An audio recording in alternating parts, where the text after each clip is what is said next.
my god! Oh my god. Sister, is this you right here in this alley? Sister, if you see a bitch in the alley with a bad bob, that is not me. Go the other way. Who is this?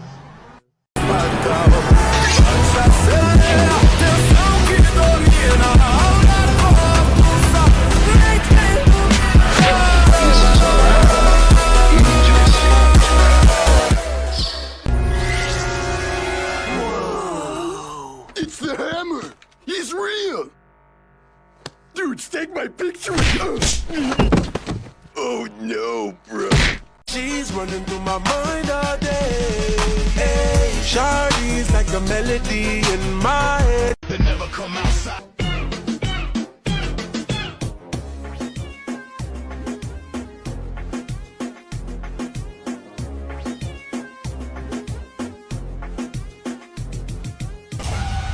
E aí, fome da Shopee?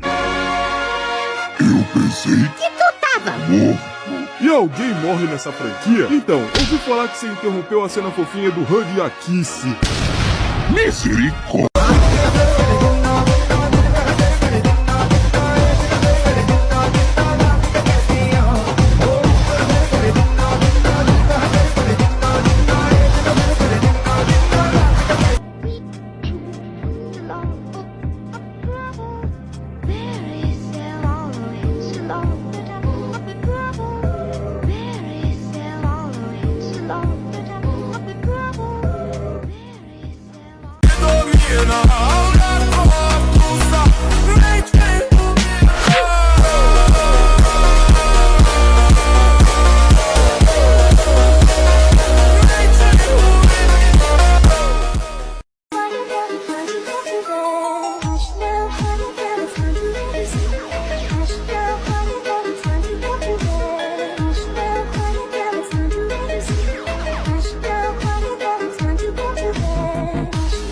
Where is the ATV? I sold it to a friend. The name of the friend and the phone number of the friend. I don't have that on me. That's too bad. Where do you live? Omaha, Nebraska. You want to get home? Yeah. Get me the name of the friend. Do you understand? Happy means doing what I should. Happy means doing what I should. Look, I'm smiling 'cause I'm good. You're good. My knees are sore from prayer. Yeah, my favorite shape is square. Happy means doing what I should.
It's a piece of cake to make a pretty cake.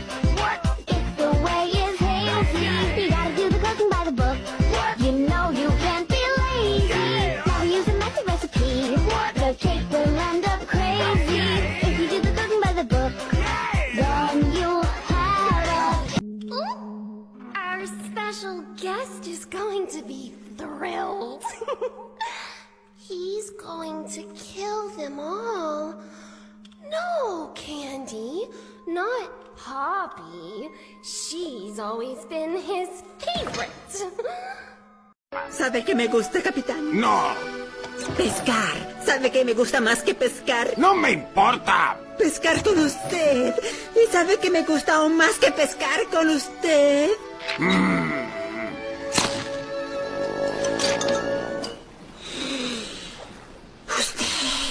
He's going to kill them all.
Literally, Roblox is too hard.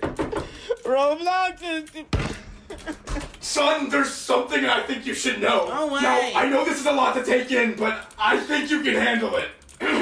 You're adopted! No! We had to tell you at some point. I hate Roblox! Well, there's... It's literally too hard! Mateo, Camila, Juanito, Carlitos, Francisco, Yarnabeto, La Beta, Roberto Nike Pro Ultra 360 X7.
My ex is crazy, y'all. I've had her blocked on everything for weeks, and yet she still manages to find ways to contact me. Put me on the grid, scale of 1 to 10. 1 is totally gross, 10 is like, dang, Ice King, you look crazy, see ya. I'm not trying to embarrass you, I just want you to know that it's pretty smelly over here. And it's been stinky for about the last 10 minutes. If you need to go to the bathroom, you're good to go. What?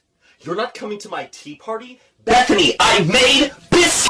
I would never hit a woman. Oh yeah? Then what's this recording? I can't believe that it's finally me and you and you and me, just us and your friend Steve. Who did your hair? What? Nah, I'm on the phone. I'm on the phone.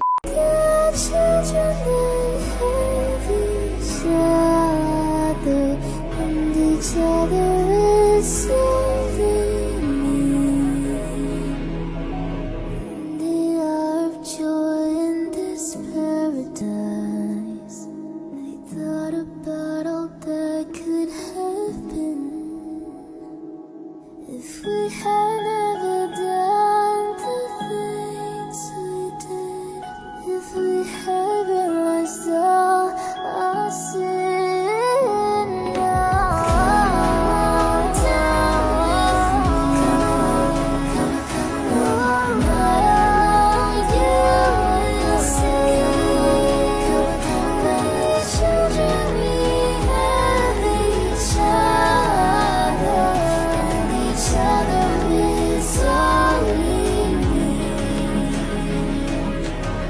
Why can't Mommy Longlegs leave the game station in Poppy Playtime 2, even though she's one of the most powerful characters in the game? Let me explain. Most people think she just likes staying in her territory, or that she's too large to move through the factory. But while that sounds right, it's not the full story. At first glance, it makes no sense. She stretches across massive spaces, slithers through tight passages, and appears to dominate the entire game station, watching you from impossible angles and pursuing through areas that should be inaccessible.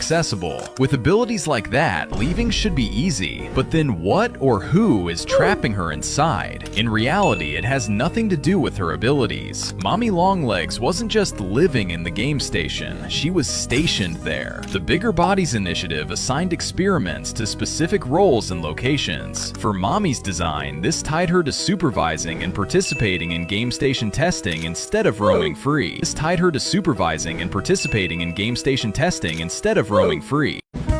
See, look, Mario, Luigi, just the main characters. What, Junior, is that your dog? Yeah. They put your dog in the game, but not me? Okay, everybody loves Chain Chomp. He doesn't even have arms, Junior. He's holding the racket with his mouth. I have arms. Put me in the game. Okay, look, Cody, look, everybody knows who Chain Chomp is, and he's been in a million games. So have I, Junior. I've been here for years. Wait, who the fuck is that? You don't want to know who that is. Oh, I want to know who that is, Junior. Show me.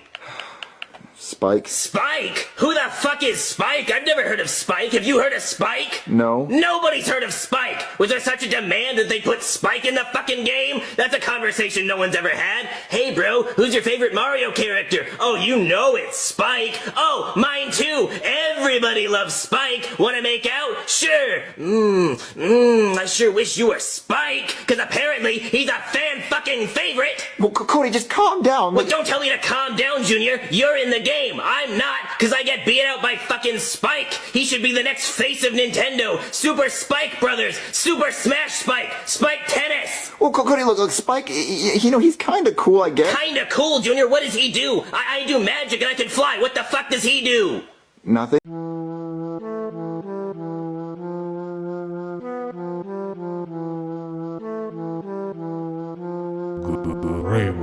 Умельцы из народа научили нас дышать. Пару неправильных движений стал все чаще засыпать. А если и по сути, то самому решать. Валяться у дороги или спортом промышлять. Но если сильно не вникать в эту движуху, то просто помни, страховать нужно братуху.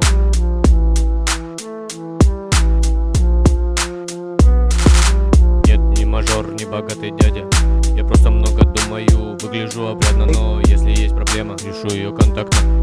Занимаюсь спортом, пью водичку по утрам. Не бываю сонный и не гружусь по пустякам. Нет, не мажор, не богатый дядя. Я просто много думаю, выгляжу опрятно. Но если есть проблема, решу ее контактно.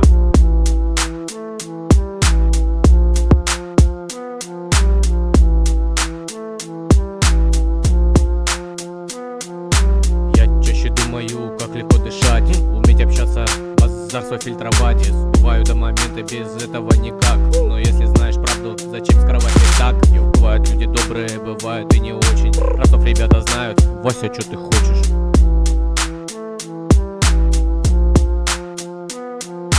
Нет, не мажор, не богатый дядя. Я просто много думаю, выгляжу опрятно. Но если есть проблема, решу ее контактно. Занимаюсь спортом, пью водичку по утрам. Не бываю сонный и не гружусь по пустякам. Нет, не мажор, не богатый дядя. Я просто много думаю, выгляжу опрятно. Но если есть проблема, решу ее контактно.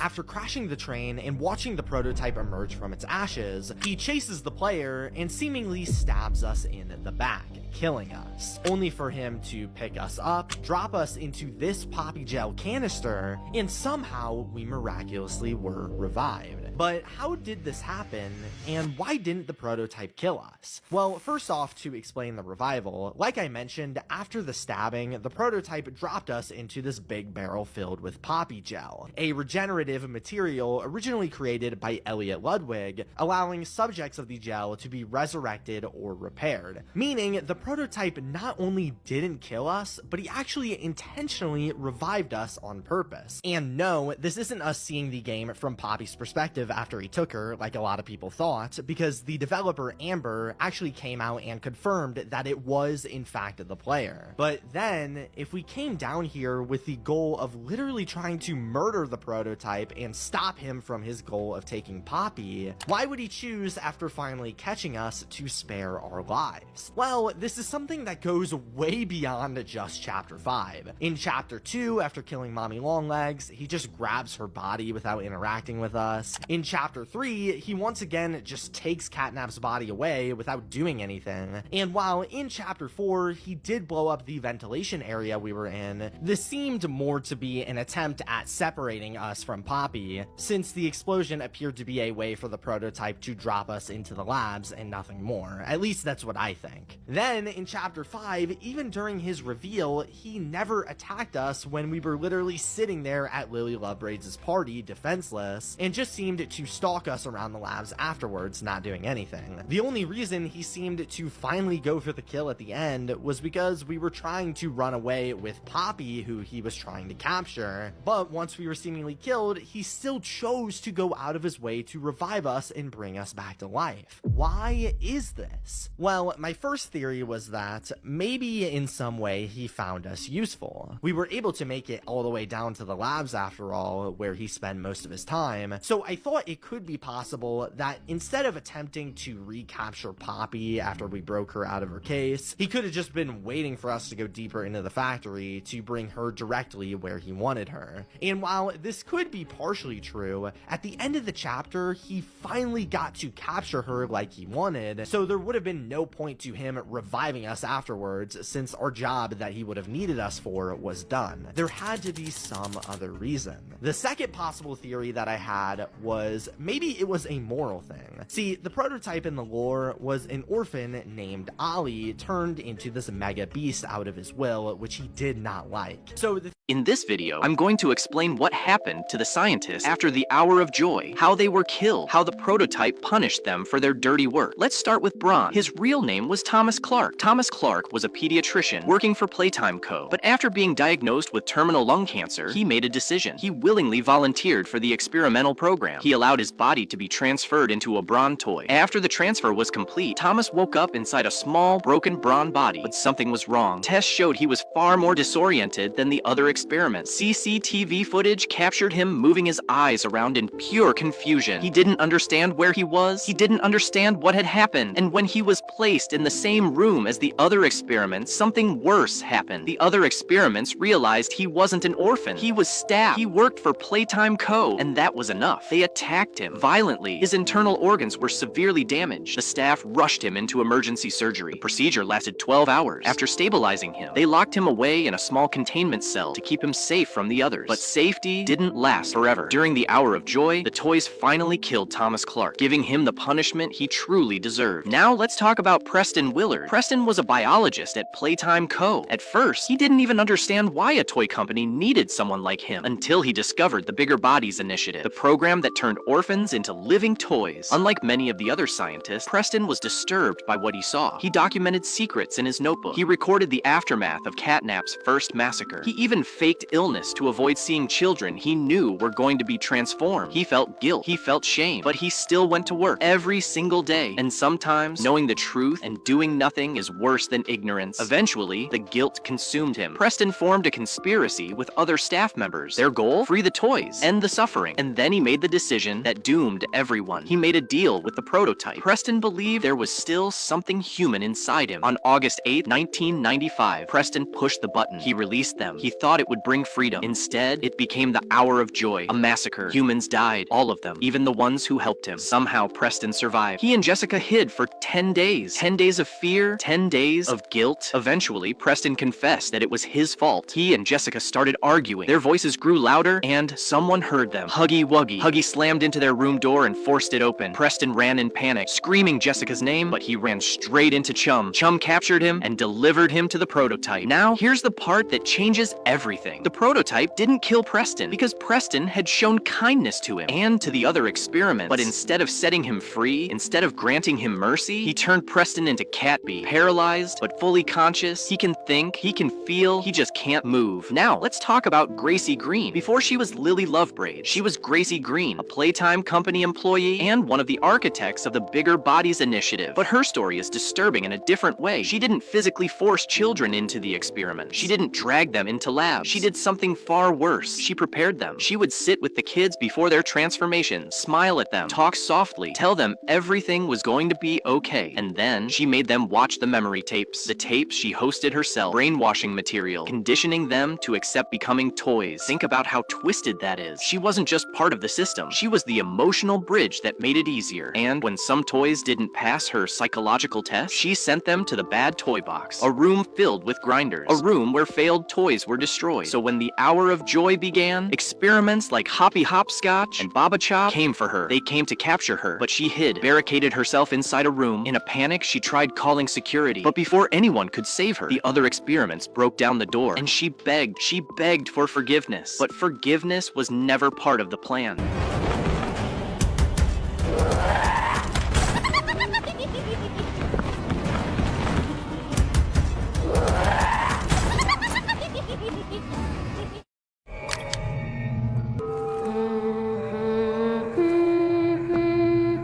I told you not to cheat! Red light! Hey! You have to move! It's against the rules not to! Red light! Get moving! Now! Stop! Go! Go! Go! You're making me angry!